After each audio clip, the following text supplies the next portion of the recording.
is a special KMIR News Update, Decision 2016.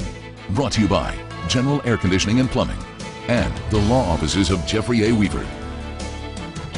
Welcome back to our continuing coverage of KMIR Decision 2016. I'm Janet Zapala.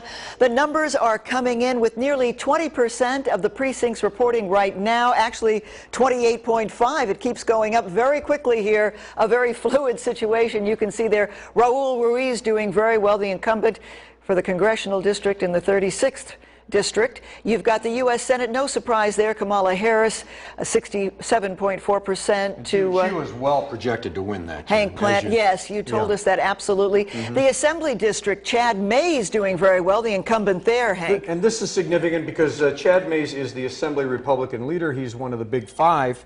These are the five people who really run the state capitol. So the Valley gets to keep that powerful position here in the Valley. That's pretty big here in the Valley, Prop 60, which requires condoms to be worn on porn stars.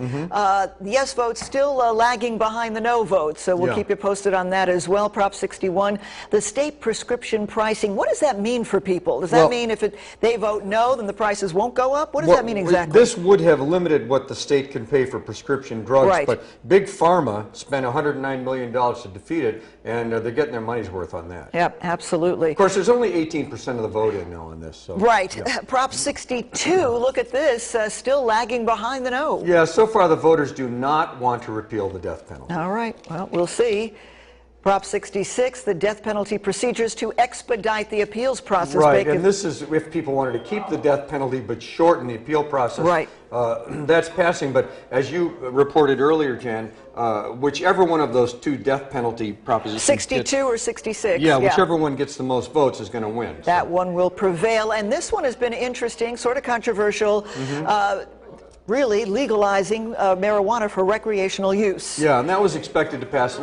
I'm sure that it will pass by the end of the night.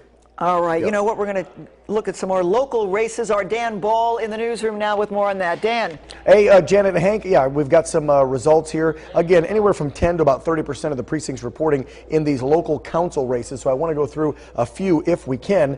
There we go. First one up on the screen, Indio City Council, and Glenn Miller and Lupe Ramos Watson with the top two votes out of several candidates there. I believe there was about 6 candidates on the ballot for Indio voters to go through, but look at those numbers there, a high percentage. Glenn Miller with 34.5 and Watson with 17.96. Moving over to La Quinta, mayoral race. This was a no-brainer. The polls way earlier were showing the incumbent Linda Evans with that one, and look at that, 83%. Moving on, the city of La Quinta and their council. Now this one was a really one that was questioned, guys, because you had Christy Franklin and Kathleen Fitzpatrick, and one of them an incumbent there running against some new youngcomers to the political game, Steve Sanchez and Victoria Lote. And right now, I don't know if we have those numbers, but I can tell you that Fitzpatrick's on top, 24.99% of the vote.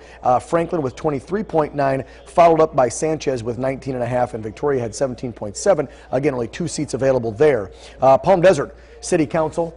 Again, I guess we're having some problems getting those numbers on the screen. But as far as Palm Desert City Council, right now it looks like taking those 2 seats going to be Gina Nastandi with 25.1 and Kathleen Kelly with 22.35. Guys? Thank you, Dan. We're going to go live now to Kitty Alvarado in Palm Springs. She's at a watch party at 849. Kitty. Well, it's been a roller coaster ride of emotions here at 849 because this is definitely Trump territory, but they are sure holding out hope. You hear a lot of cheers. They're not giving up the fight easily here. They are definitely excited. They're definitely trying to rally up support here, holding out hope. But again, it's been a roller coaster ride of emotions. We'll see how it turns out tonight. Reporting live from Palm Springs, Kitty Alvarado, KMIR News. An exciting night. Thank you so much, Kitty Alvarado. We're here with our political analyst, Hank Plant. He will continue with us as we continue our coverage. We're back in about 30 minutes. We'll see you then.